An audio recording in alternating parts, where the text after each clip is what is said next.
everyone, welcome to this new video. So today I wanted to talk to you guys about one of my favorite topics of all time, which is books. I have an obsession with reading and writing, and I just love books. And one of my favorite tropes is the enemies to lovers tropes in romance books.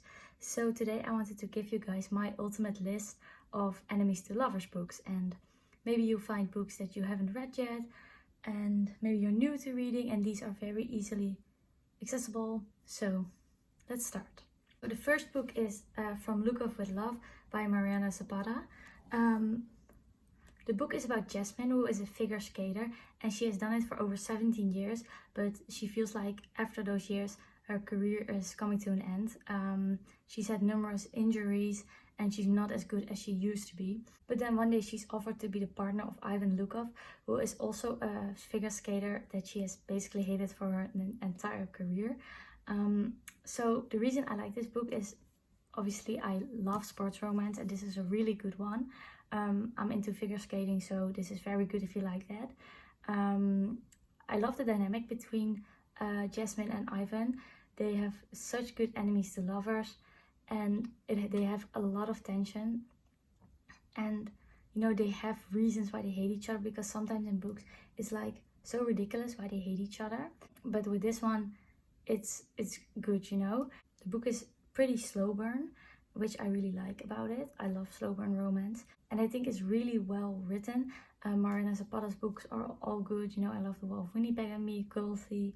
I love all those books, but this one is my favorite, and I think it's at like almost at the top of my list of all my all-time favorite books. So if you are into sports romance and a good enemies to lovers with a lot of tension, this is definitely for you. The next book is Love on the Brain by Ellie Hazelwood. So the book is about Bee, who is a neuroscientist. She gets assigned to co-lead a project at NASA, but at this project she has to work together with one of her college nemesis, Liam, and he is also a scientist. And what I really love about this book is that there is also a lot of tension, plus women in STEM are just amazing. It's a perfect combination of romance and science.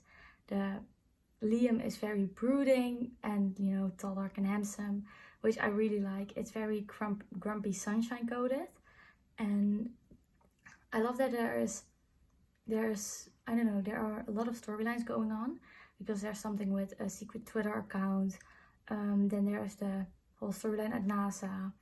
Just, you know, it's a lot, but it's really good. And I feel like Ellie Hazelwood, I don't know, people are always complaining that she has like all the same types of books, but personally I think I really like that, because if something works, why wouldn't you continue with it? And just, you know, me as a fan of her work, I will buy all her books, you know. So I think this is a really easy to read book.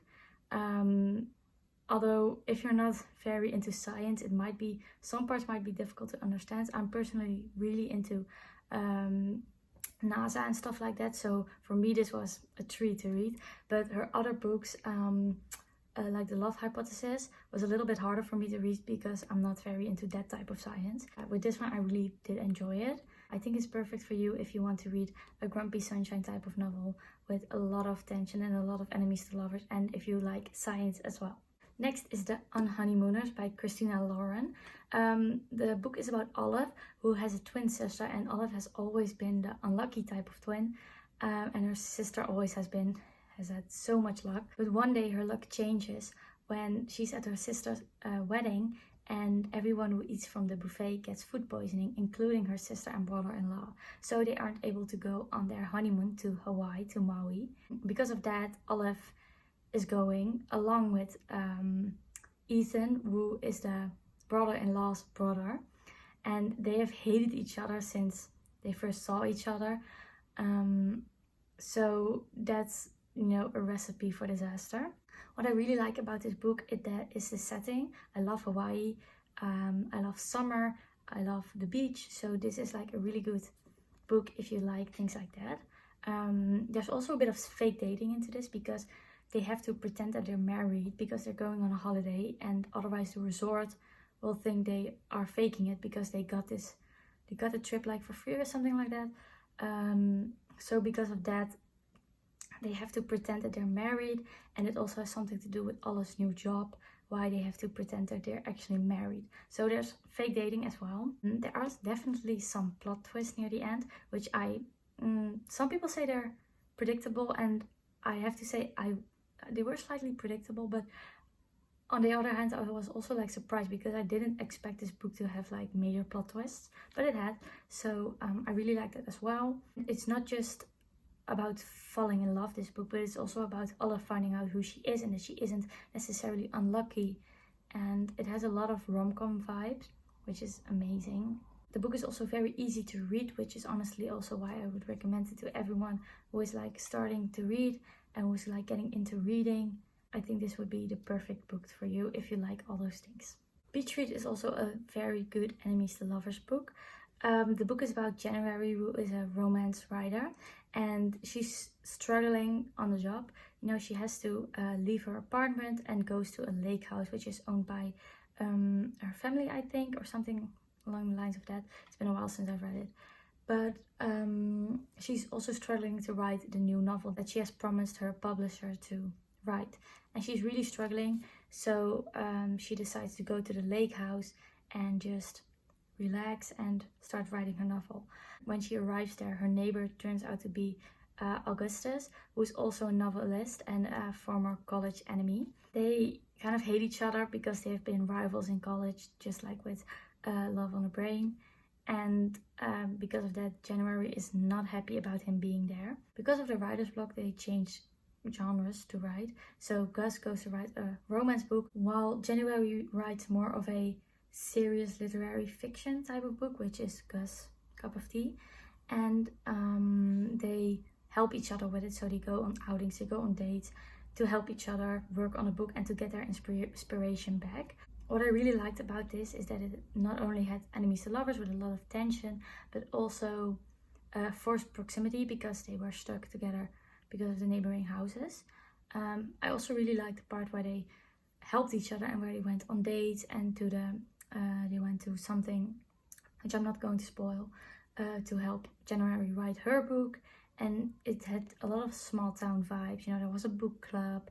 It had, I don't know, the setting was really nice as well. And I really like Emily Henry's type of writing. So if you like all those things, I really would recommend you reading this book, especially if you're looking for a summer book. This one is definitely amazing.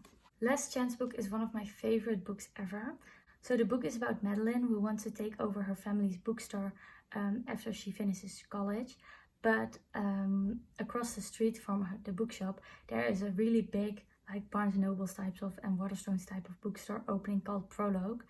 And she's mad about that. She meets a guy who works there, and they are both like dependent on ruining each other's lives. It kind of becomes like I don't know, a rivalry between them, between the two stores.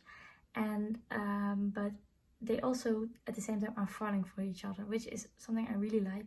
It's got a lot of You've Got Mail vibes. It's like that old rom-com, which was amazing. I always loved it as a child, and it is my mom's favorite movie ever. So when I saw this book, I was like, oh my god, I need this. I need to read it. It's going to be amazing.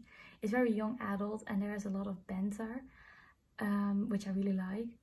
And the book is not only about romance, but also about family and about Madeline not wanting to give up the bookstore and wanting to fight for it. She's just pushing herself to keep going and to keep the store afloat. You know, I really like that about her. She's very determined, and I love the setting. It's also in summer, which I honestly think most of the books I read are, because it's just an amazing time of the year. But this one is definitely a really cute book if you love books and if you love a really good rivalry. So one of my favorite books of all time is The Viscount Who Loved Me from the Bridgerton series. The book is about Anthony, who is the firstborn son and the new Viscount, and about Kate. Kate is determined to not let her half-sister Edwina get married to Anthony. And even though Anthony's out to marry Edwina because she's pronounced as the diamond of the season. I think a lot of people know this story.